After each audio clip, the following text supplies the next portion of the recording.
Hey, so I'm doing a review on a product called kratom that many of you have probably heard about before, and it's from a leaf.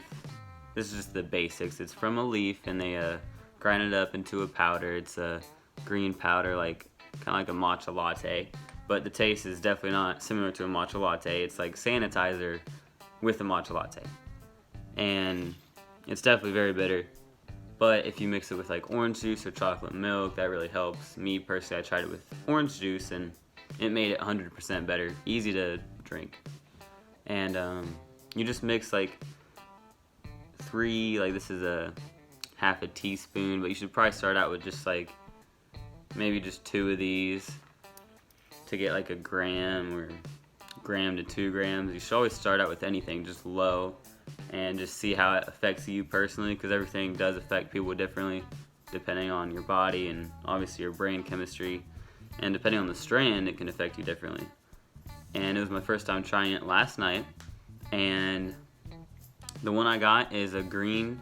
From the green strand there's green, red, yellow, and white, and it's supposed to like lift your mood and help with some pain. It's supposed to just be like a combination of things. Like the red is more for pain and like helping you sleep. You'll get a little more like drowsy with a couple of them, and within 10 to 15 minutes I could definitely feel it.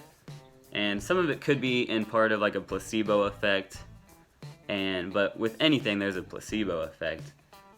There's actually a study done with I forget what kind of medicine, but I think it had something to do with like pain pills, that people knew about the placebos, and it still helped when they knew they were fake pills.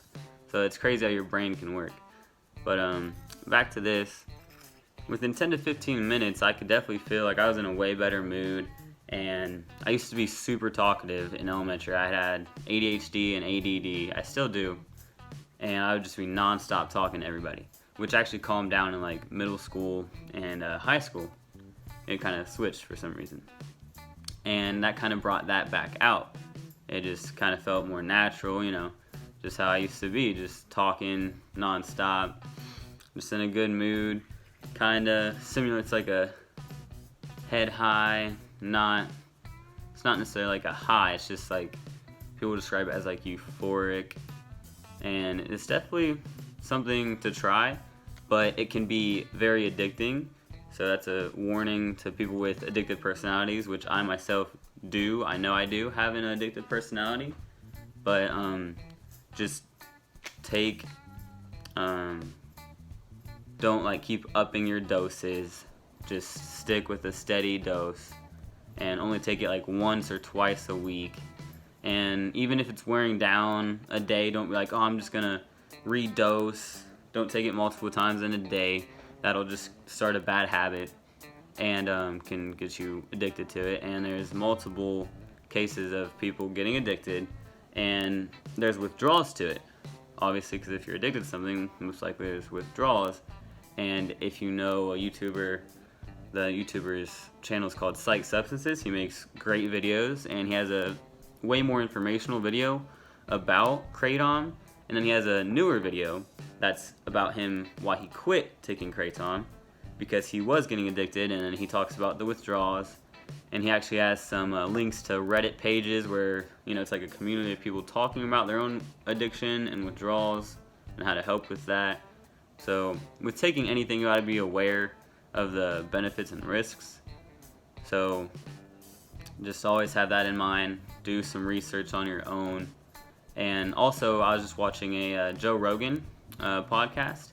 I forget who the other guy was on the show, but it was about kratom, and he's a very knowledgeable guy. I just can't remember his name. He has a very familiar face, and they were talking about how people are trying to make it illegal because it can help people that are taking hard opioids like heroin.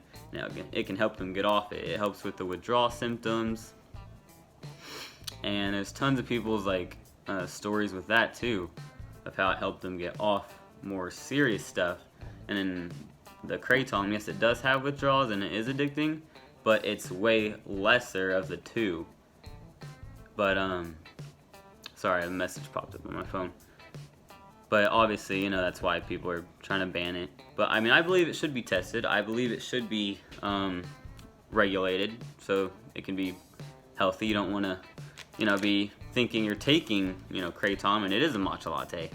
So I agree with that, but I don't believe it should be banned. And just like they were saying, it sounds very familiar. It's just like weed. How, you know, some states are legalizing it now, and that might be what they'll have to do in the future with that. I just wanted to share my perspective. I think it was a pretty good experience, and I will probably occasionally just use it, how you should, only on occasion. Try different strains. Definitely interesting. And it, just like the guy on Psych Substances, he said it just made him more social. It made it more smooth, just to, you weren't just overthinking everything. So I believe it does help with anxiety. And sorry for not doing any more CBD reviews after that first video. I did have plans. I did have more CBD.